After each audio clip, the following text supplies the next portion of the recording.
നീ ധൈര്യം അങ്ങോട്ട് പോടാ. എങ്ങോട്ട്? അങ്കമാലിക്ക്. അങ്ങോട്ട് വന്നാ നീ എന്ത് ചെയ്യടാ? എടാ നീ അങ്കമാലി മാങ്ങാക്കറി കഴിച്ചിട്ടുണ്ടോടാ? അങ്കമാലി മാങ്ങാക്കറി? അങ്ങനെ സാധനം ഉണ്ട്. നീ ആദ്യം പോയി അത് കഴിച്ചിട്ടോ, എന്നിട്ട് എന്നോട് മുട്ടാൻ പോ. ഇവനെ കൊണ്ട് മാങ്ങാക്കറി കഴിച്ചിട്ടില്ല. അമ്മേ, ഇവൻ എന്ത് മാങ്ങാക്കറിയുടെ കാര്യം പറഞ്ഞിട്ട് പോയെ? അത് നിനക്ക് അറിയത്തില്ലയോ? അത് അങ്കമാലി മാങ്ങാക്കറി ഞാൻ ഉണ്ടാക്കിത്തരാം. അമ്മയ്ക്കറിയാവോ? അന്ന് അത് കഴിച്ചിട്ട് തന്നെ കാര്യം. വാ ഉണ്ടാക്കിത്തരാം. മോൻ പോയി 2 മാങ്ങ വെച്ചോണ്ടോ. മാങ്ങ മാത്രം മതിയോ? മാങ്ങ മാത്രം മതി, ബാക്കിയൊക്കെ ഇവിടെ കുറച്ചുണ്ട്. അമ്മേ, മാങ്ങ റെഡി. ഞാൻ പോയി കഴുകിക്കൊണ്ടു വാ.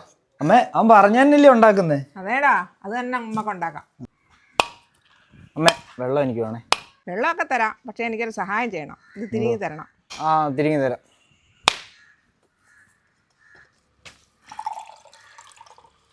അമ്മ, അതെ പറഞ്ഞ പോലെ തേങ്ങ തിരിങ്ങേ. തേങ്ങ മാങ്ങ. മാങ്ങയാണ് ഇതിൻ്റെ ഹൈലൈറ്റ്. മാങ്ങ അരിയുമ്പോൾ ശ്രദ്ധിക്കേണ്ടത് ഒരേ കനമായിരിക്കണം. സവാള 2 മതി കേട്ടോ. ഇങ്ങനെ അരിയണം. മോനെ, ഇഞ്ചിയും കറിവേപ്പിലയും പച്ചമുളകും ചേർത്തുണ്ടോ? പച്ചമുളക്, ഇഞ്ചി, വേപ്പില. ആദ്യം നമ്മൾ ഈ അരിഞ്ഞ് വെച്ചേക്കുന്ന മാങ്ങ ഉണ്ടല്ലോ, അതിനകത്തോട്ട് സവാള അരിഞ്ഞിടണം. പിന്നെ പച്ചമുളക് ഇതുപോലെ അരിഞ്ഞിടണം. പിന്നെ ഇഞ്ചി അരിഞ്ഞിടണം. പിന്നെ അവരുണ്ടാക്കുന്ന പോലെ അത്ര ക്ലിയർ ആവത്തില്ല. ഇത് നമ്മളല്ലേ ഉണ്ടാക്കുന്നത്. അപ്പൊ ഇത് അങ്കമാലി മാങ്ങക്കറിയില്ലേ? നമ്മുടെ മാങ്ങക്കറി തന്നെയാണോ? അല്ലടാ, അവരുണ്ടാക്കുന്ന അത്ര ആവത്തില്ലെന്നേ പറഞ്ഞോളൂ. വേണ്ടേ, ഇനി ഇതിലോട്ട് ഈ പച്ചമുളക് ഇഞ്ചി അരിഞ്ഞ് വെച്ചത് ഇടുക. ഇനി കുറച്ച് വേപ്പില ഇടാം. ഇനി ഇതിലോട്ട് മഞ്ഞൾപ്പൊടി ഇടുക. നമ്മുടെ ചെറിയ സ്പൂൺ ആയതുകൊണ്ട് 2 സ്പൂൺ ഇടാം. പിന്നെ മുളക് പൊടി, അത് കുറച്ച് മതി. ഇനി 2 സ്പൂൺ മല്ലിപ്പൊടി. ഇനി നമ്മൾ കുറച്ച് വെളിച്ചെണ്ണ ഒഴിക്കണം. നല്ലോണം ഞെരടണം.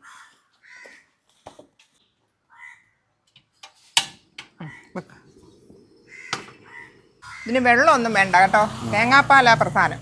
ആദ്യം ഇതിടണം. നമുക്ക് ആദ്യം 2ാം പാൽ ഒഴിക്കാം.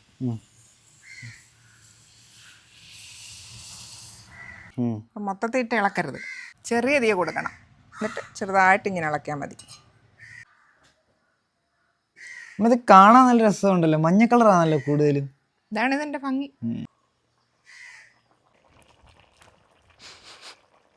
മാങ്ങാക്കറിയുടെ മണം. മാങ്ങാക്കറി വെച്ചാ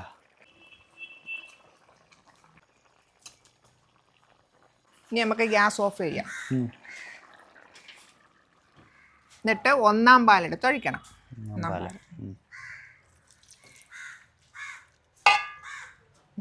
ഇപ്പൊ കഴിഞ്ഞോ? കഴിഞ്ഞില്ല, ചെറിയൊരു പരിപാടി കൊണ്ടുണ്ട്. ഇത് ചെറിയ ഉള്ളിയും പറ്റലമുളകും കറിവേപ്പിലയും. നമുക്കിനി ഇതൊന്ന് താളിച്ചെടുക്കാം.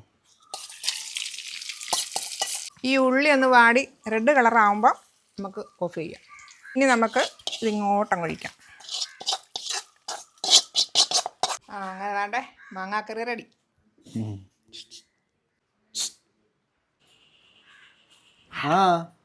കുറച്ച് വാ.